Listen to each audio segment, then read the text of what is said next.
अस्सलाम वालेकुम नाज़रीन, प्रोग्राम एक मुलाकात में आपका खैर मकदम है। मैं हूं प्रोग्राम की होस्ट शाफिया रियाज़।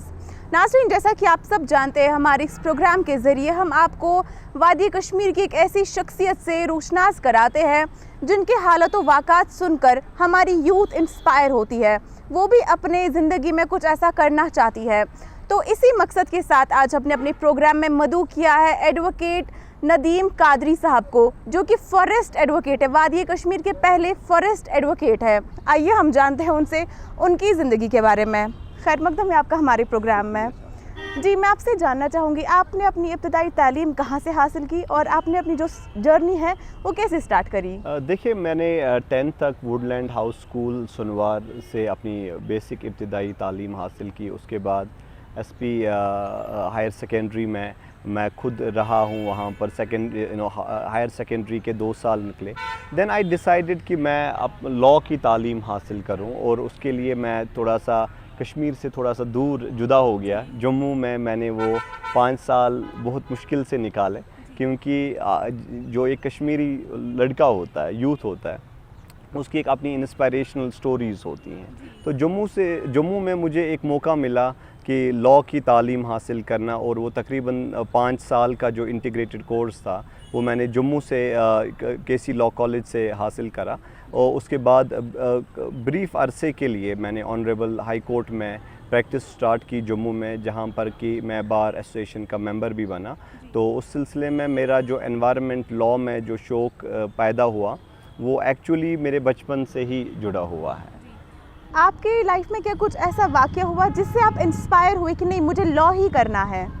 देखिए, जहाँ तक लॉ की बात है, और लॉ जूरिस्प्रूडेंस का एक सब्जेक्ट है कि साइंस ऑफ लॉ जिसको कहते हैं, तो उसी सिलसिले में मैंने सोचा कि मुझे एक हट के कुछ कोर्स करना चाहिए जिसमें कि मैं थोड़ा सा इंडिपेंडेंट रहूँ। और लॉ के प्रोफेशन का यही एक पर्पस होता है कि आप इस प्रोफेशन में इंडिपेंडेंट प्रोफेशनल रहते हैं। तो उसी सिलसिले में मैंने सोचा कि लॉ करते करते जो एनवायरनमेंट की चीज़ें मेरी माइंड में हुआ करती थी, तो उन दोनों चीज़ों का mix as an environmental law की स्पेशलाइजेशन, तो मेरा एक ड्रीम भी था और शौक़ भी था। तो अल्हम्दुलिल्लाह उसमें हम कामयाब हो गए। जी नदीम साहब, जैसा कि हम जानते हैं आप वाइल्ड लाइफ से भी ताल्लुक़ रखते हैं, उसके हवाले से हमें कुछ जानकारी दीजिए।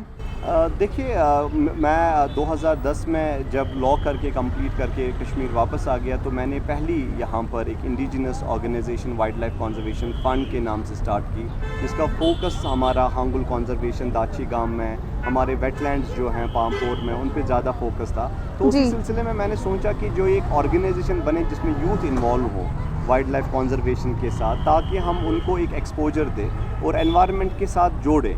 तो साथ साथ में हमारे जो एफॉरेस्ट्रेशन के प्रोजेक्ट्स हैं, we have planted more than 1,50,000 trees, we have created beautiful forest in Pahalgam, in other areas of particularly in my Pampore area, Khiv and Khanmu, which is known for the industrial expansion and pollution. तो we tried our best कि हमारे जो volunteers हैं उनको एक platform मिले और वो एनवायरनमेंट के लिए कुछ काम कर सकें।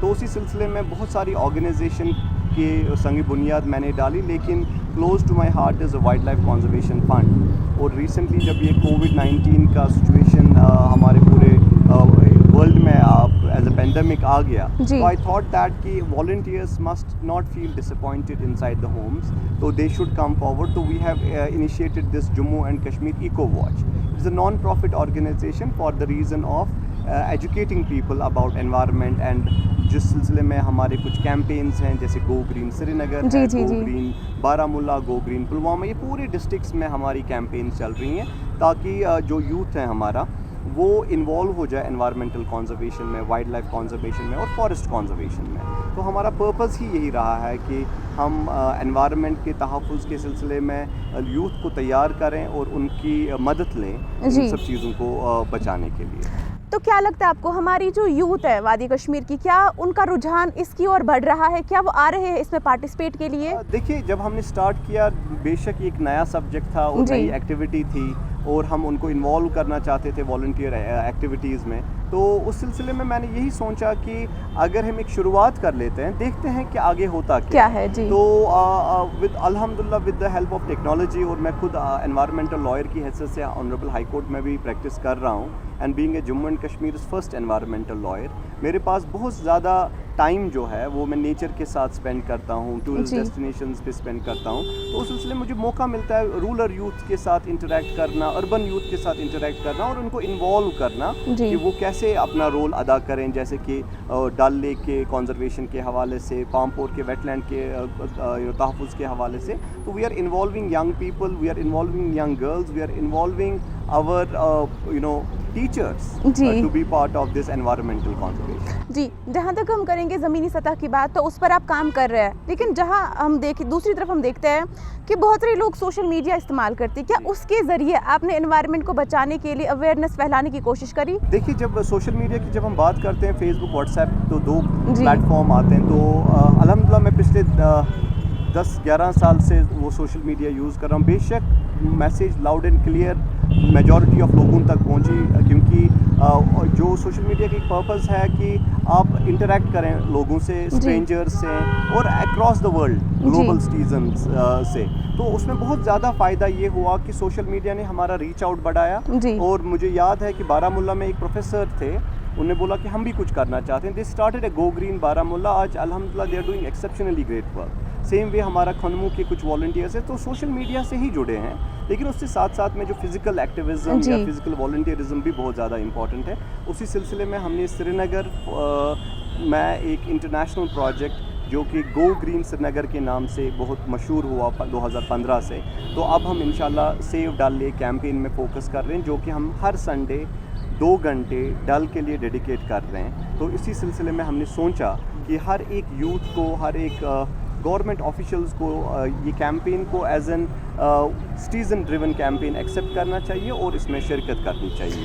کیا لگتا ہے آپ کو مقامی لوگوں کا کیا رجحان رہے گا, کیا وہ پارٹیسپیشن کے لیے آئیں گے؟ دیکھیے, یہ ہماری دوسری سنڈے ہے سنڈیز فار ڈل لیک کے حوالے سے, لیکن میں آپ کو دعوے سے یہ بول سکتا ہوں پہلی سنڈے جو 17 تاریخ کی تھی اس ٹائم ہم بہت ڈس اپوائنٹڈ تھے, کچرا اتنا زیادہ تھا ڈل میں.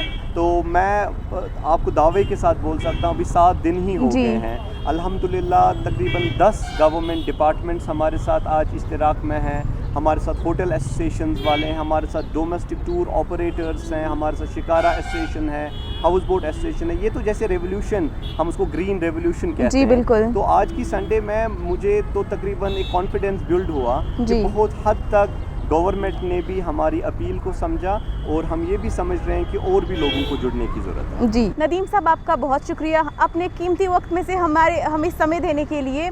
جی تو ناظرین, یہ تھے ایڈوکیٹ ندیم قادری صاحب, جنہوں نے ہمیں گو گرین سری نگر کے حوالے سے آگاہی دی. ہم سب کو آگے آ کر اس مہم میں ان کا ساتھ دینا چاہیے تاکہ ہم اپنے ڈل کو بچا سکیں. یہ ڈل بچانا صرف گورنمنٹ یا ان NGOز کا فرض نہیں ہے, یہ مقامی لوگوں کا ہمارا فرض بھی ہے کہ ہم آگے آ کر اس کی صفائی میں اپنا ایک رول ادا کریں. تو اسی وعدے کے ساتھ ہم اگلی بار آپ سے پھر ملاقات کریں گے کہ ہم ایک نئی شخصیت کو آپ سے روشناس کرائیں گے. تب تک اپنا اور اپنے اہل و عیال کا خیال رکھیے گا. ہمیں دیجیے اجازت. اللہ نگہبان.